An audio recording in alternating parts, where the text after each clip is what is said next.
Welcome to this episode of the Growthcast presented by the Multifamily Mindset. We're here again with Dallas Pruitt. We're going to do a deep dive on episode 66, Be Your Own Hero. Before we get started, make sure you like, subscribe, comment, review.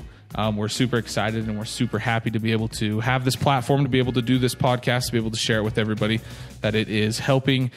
So make sure you are sharing it, liking, subscribing. But please do that. We super appreciate every like or review that we get because it helps us reach a broader audience, and that's what we're trying to do here. So, Dallas, how are you? I'm doing great. Good. I'm doing great. How was your week? It was a wonderful week. It's a good week for me too, man. Yeah, weather's a little off here in Utah. We're snowing in April, but whatever. It's all right though. Yeah, it's gonna make for a beautiful May. Yes, it will. For sure. Yes, it will. For sure. Anyway, so like I said, we're gonna jump into episode 66. Be Your Own Hero. Dallas, give us a quick rundown of that episode. It's about a gentleman that used to work with Ford. Yes, a gentleman who used to work with Ford. He has a very difficult name, Iacocca. We'll just refer to his last name.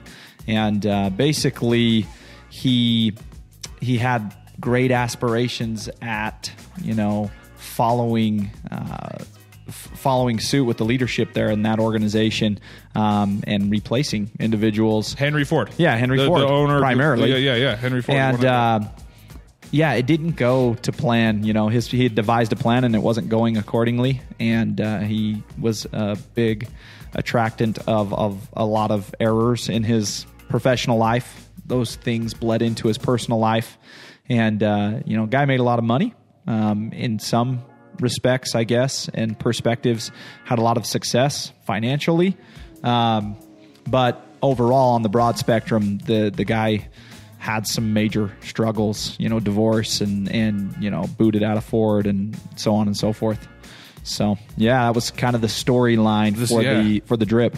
So I want to make sure I'm saying his name right. Iacocca. Hopefully we're saying that correct. I hope, right? Yeah. If we're not, that's all right. This gentleman, Iacocca, he was really kind of next in line to inherit, right?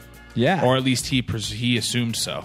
Organizationally, he was sitting next. pretty. Yeah. Yeah. He was definitely sitting pretty. He was next in line to kind of inherit Ford and be the head honcho over there.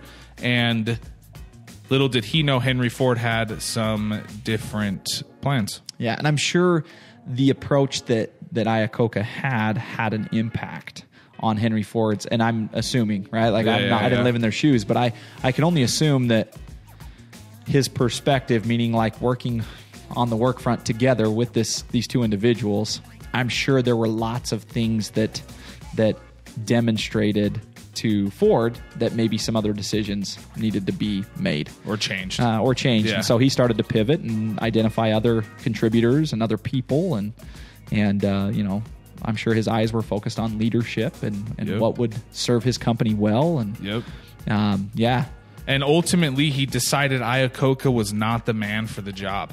He decided that Iacocca really didn't probably fit the culture of what Henry Ford was going for. So Iacocca had built up this whole persona and this whole image that he was going to be the next one in line there at Ford to be running the show. And it didn't work out and it didn't happen. And instead, Ford ended up letting him go. Yeah. He ended up not even working for Ford anymore. They let him go. It was a total implosion on Iacocca's end. I mean, It was hard to compartmentalize, Ford going with someone else. Yeah. It didn't make sense in his mind. His ego really got in the way in that process. And as a result, left Ford, went on to do other things. Went on to work with Chrysler. Yeah, went on to Chrysler and had a lot of success there. And his wife suggested that he give Henry Ford a ring and thank him for everything that he learned from him and the position that he put him as in. As a mentor, to reach out and say thank you. That's what his wife suggested, to do that, right? And instead of doing that and thanking Henry Ford, it upsetted him so bad that it led to divorce. Yeah. He ended up divorcing He basically his looked wife. at her, and I'm sure that conversation went something like, "You're freaking crazy." Only maybe there were other choice words. And ego, again, just kind of like elevated, got in the way. And Yeah, he continued to have success in his professional life, meaning, again, financially. Totally fine. Totally fine. More than totally fine. He did great. He's really doing really well. Wealthy, but his personal life was in shambles. It's unfortunate. Yeah. And that's all because this is like Henry Iacocca. Henry Iacocca. I believe it's Lee Iacocca. It's Lee, yep. Lee Iacocca, he is a perfect example of what can happen when you let ego take over. Yes. And you let what you presume is going to happen dictate your emotions, dictate your happiness, and essentially dictate everything in your life. For sure. He's the perfect example of what not to do. He is a perfect example of what not to do, and he's a perfect example of a trap that a lot of really talented individuals get caught in. Yep. And I think that could be a really solid focus for this drip. A lot of people who listen to the Growthcast, they're successful individuals. Yeah.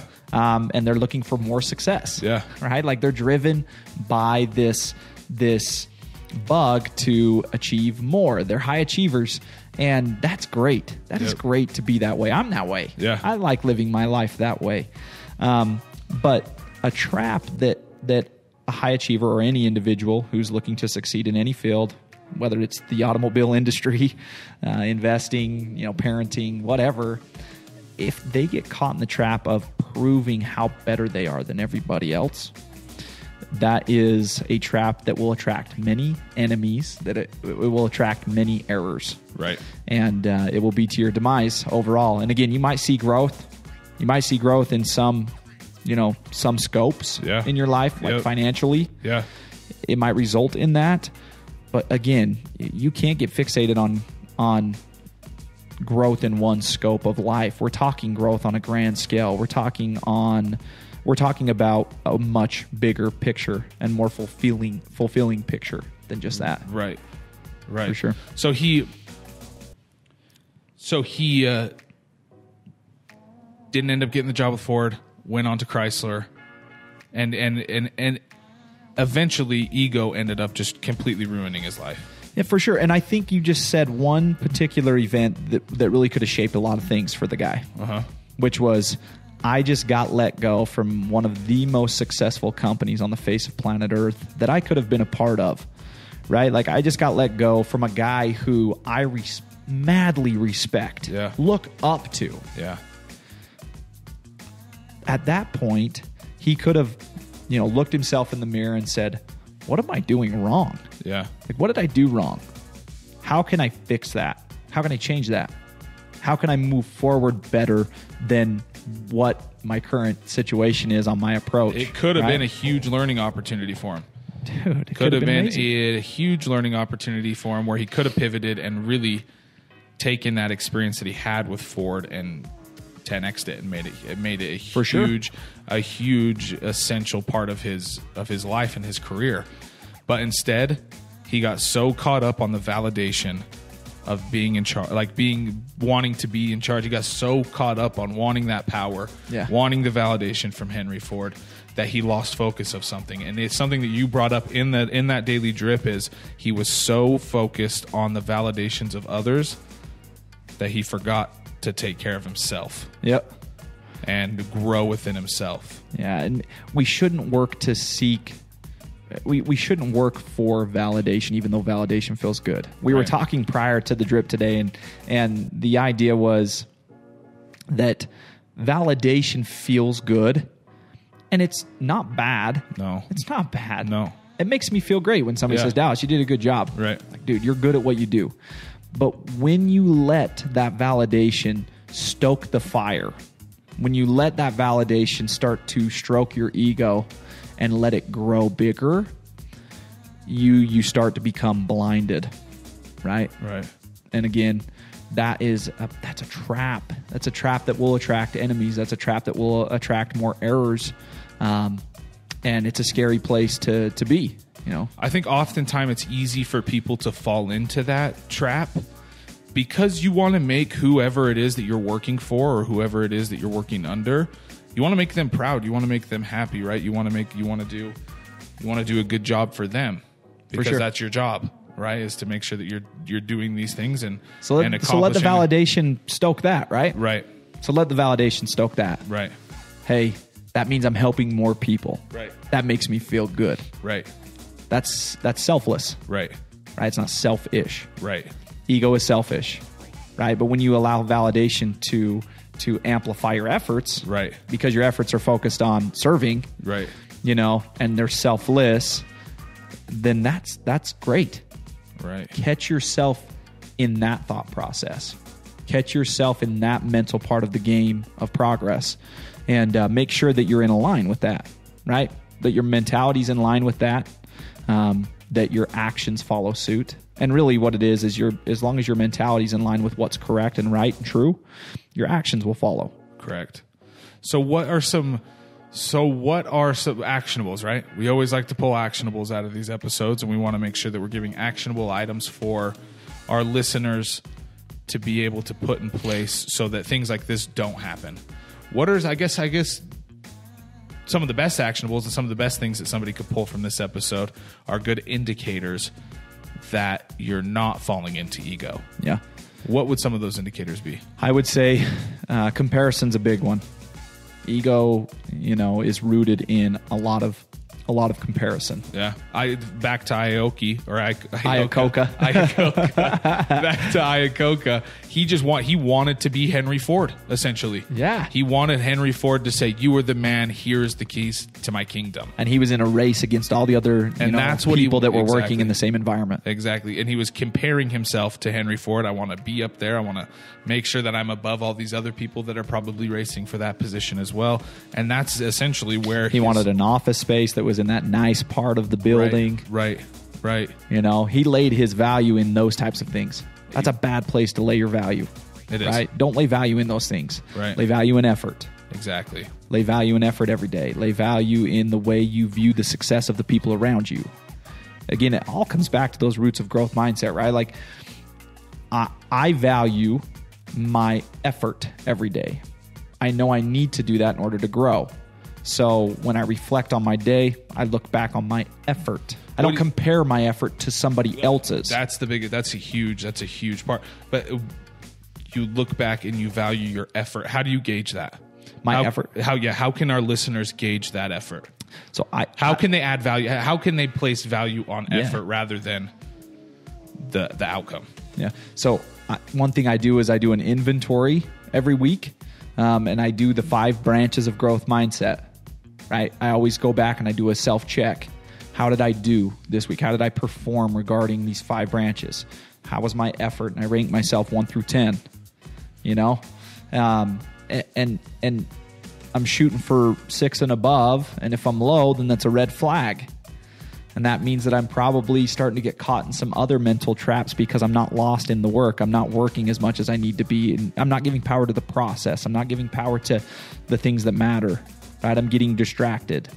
But there's other things, right? Like how I'm viewing the success of other people. That includes the people that I work with in the workspace, in my professional life. That includes other dads in my neighborhood who are maybe doing a better job or not than what I am with my own kids, whatever it is. So effort, success of other people. How am I viewing obstacles? How am I responding to those obstacles that arise throughout the week? Right? How am I receiving feedback and constructive criticism? How am I handling setbacks, failure? Yeah. And I go through, and those are 5 things that I check on every single week and just rate myself. How am I responding? I want to hammer down on one of those points you said about rating the success of others. What was that one? How am I viewing the success of other people? Let's talk about that, because I feel like that plays a huge part in ego. Yeah. Is when you start comparing yourself to others rather than how you view the success of others. Yeah, right? I'm not in a race. Those are 2 different things. So I break that down a little bit. Yeah, so one thing people need to understand, one thing we need to make sure is perfectly clear is you are not in a race with anybody in the game of life. It is not a race, right? Like your journey is your own unique set of circumstances, the situation you're in, things that you've chosen, things that you didn't choose that were just kind of dealt to you. The playing field is there is no race in the game of life. It's not a race. It's not a test.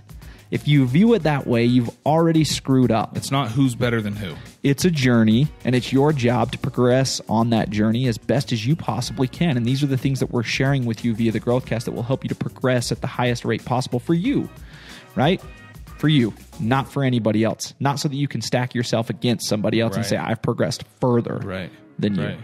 So looking at the success of others, how can you spin that to be a positive in your life? Simple. Draw inspiration and motivation from the success of other people, period. Right. Step one of that, I think, is to be happy for somebody who's having success. Genuinely happy. Be genuinely happy, proud of their success, and feed off that rather than, shoot, why am I not there? Shoot, why am I not doing it? And we always talk about catching yourself in error-ridden thinking, right? Like one of the foundational principles for it's all mental, which is a big component of what we teach our students, right? That progress, the foundation of progress is it's all mental, period. And one of those principles is to be able to catch yourself in error-ridden thinking. And if you can start catching yourself when you start to drift to feeling jealous or comparing yourself to someone when you see them being successful, whether it's in a similar space of where you work or something entirely different, it does not matter. If you can just simply catch yourself from drifting down that bad route, that's a huge step forward. And then the next step would be to take action on you catching yourself, right? And again, reaching out to the person and simply saying, hey, good job. I'm proud of you. Yeah. You know? It's awesome to see your success. Even if you don't genuinely mean it at the beginning. I'm not a huge fan of like faking it till you make it, but I would argue that's probably one of those places where it's okay to fake it until you make it. Yeah. And giving a compliment you should give, even if it's even if it feels weird for you. And even if it's like an attack on your pride, that's your issue. It is. Not the issue of the person that's having success. And the only way you're going to conquer the issue is if you attack the issue. Yeah. And feel a little awkward, feel a little uncomfortable. And dude, this is a problem that a lot of people experience. Yeah. This is a problem that social media plays a huge part of this. Mm-hmm.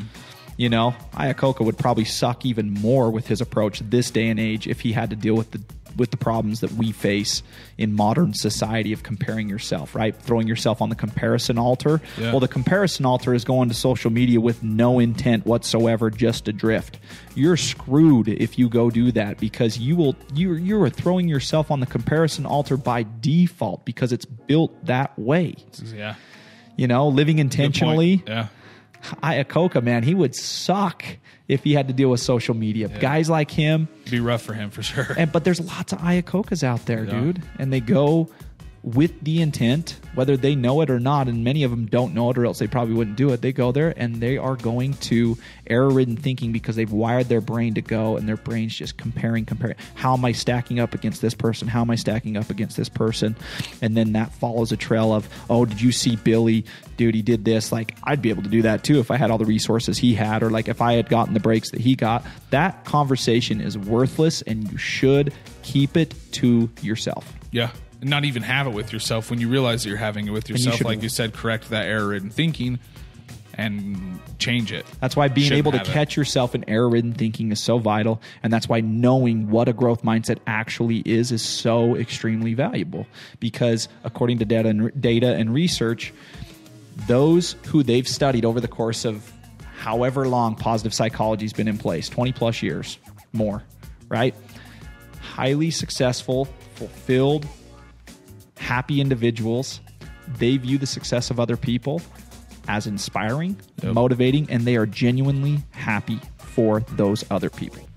100%. So I'm going to strive to be like that. Yeah, exactly. Because it's proven. So, dude, there's some action items. There's some action items right there. When you see the success of others, instead of trying to draw those comparisons, do exactly how Dallas said. View it as what were the three things you said? As far as inspiration, draw motivation, and be genuinely happy for people's success. Exactly. And if you're not doing that, you should. And here's an actionable. Change it. If you go to any platform, any information, any resource, to gather information about somebody or a situation. If you don't know the intent for why you're going there, if you're just going there to go there because it's habit, or you're going because the intent is you want to make sure that you're doing better than that person, don't go there. Right. Stop yourself from engaging in that action. Right. And it will help a ton.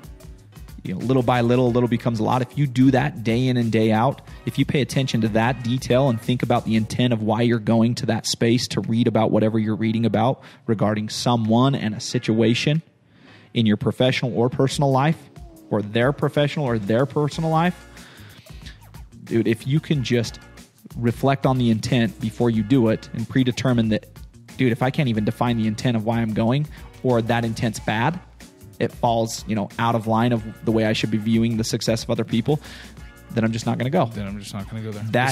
That is pivoting, right? Yep. Like that is identifying error-ridden thinking and pivoting back to a growth mindset instead of feeding a fixed mindset. And doing it that way is going to make you so much happier at the end of the day. Oh, for sure. When you're on social media and you're comparing yourself to others and you're bringing yourself down, there's no happiness or joy that's going to come out of that. But when you jump on social media or you look at anybody and anybody's success, not just social media, right? It could be in your workplace. It could be in your neighborhood. When you view their success as a happiness for them, it in turn makes you so much happier because you know that they're living a better, happier life. Yeah. Right? Yeah, for sure, man. And it's selfless. Right. Not selfish. And it truly does add a component to your own processes that is so valuable. And you cannot underestimate the power of approaching your days that way regarding your own goals. Right? It sounds like weird to say that viewing the success of other people that way would add that much value to your own progress and your own goals. But try it out for 3 weeks. Try it out for a month. Right. Be super strategic about what you consume via social media. Think about the intent of the words you say, the way you think, and pivoting from error-ridden thinking. Like, be super strategic about that for a month, and then reflect back on your progress regarding your own goals, and you will find the power that lies therein. That's why it's one of those crucial branches to living a growth mindset, right? Like, it's one of the most important ones. I don't know if you could lay one ahead of another, but it's so powerful. Yeah. Yeah. No, I've really actually enjoyed where this episode has gone. Don't compare yourself to others, friends. Don't do it. Don't compare yourself to others. Take others' successes as lessons that you can, in turn, be happy for them and implement the things that they're doing to make your life better. For sure. To learn from them. And ultimately, when you learn at a high level, Jax, right, you win more often. Right. Like we view a lot of things as like, I either win or I lose. Right? And yeah, you do lose sometimes regarding your goals. You do lose sometimes regarding the promotion. You do lose sometimes regarding that break that you were hoping to get. Right? But if your eyes and your mind stay focused on what can I learn from this experience? What can I learn from this person and their success? What can I learn? Period. You will win more often. You will win. So to loop this all back together, and being your own hero. Don't look for the validations of others. Look to be your own hero and put that value in your life on your efforts rather than the title that you have, rather than the promotion you're getting. Put that value on the effort that you're putting in and day out. And put that value on the impact that effort is making in the lives of other people and in your own life. Yep. Exactly. As we wrap up here, Dal, is there anything else that you wanted to add? I really liked where this went. Yeah. I think it's a timely problem. For sure. That we all face. I'm naive I'd be naive to say that I've mastered this and I don't ever have an issue. I still face issues. That'd be a big lie for sure. I still find myself, in those downtimes every once in a while going to a space on a screen typically with no intent. It's scary what happens when we go somewhere with no intent. Yep. Anything can happen For sure. if you go somewhere with no intent. For sure. Don't want any of that. No. Live an intent-driven life, and the actions that you take, make sure there's intent behind them. Don't just do it to do it, for sure. Thank you for tuning in with us today on this episode of the Growthcast. Dallas, thank you so much again for your time. You always do such a great job. I really like where this episode went, and I hope that it provides a bunch of value for those that are listening. If you haven't subscribed, left us a review, please do that. Dallas works very, very hard on these episodes. Every single day he drops those daily drips. So the more you share, the more people that it can reach, and that's exactly what we're trying to do. So super grateful for everybody that tuned in with us today. Have a great rest of your day, and please let us know if there's anything we can do for you. Take care.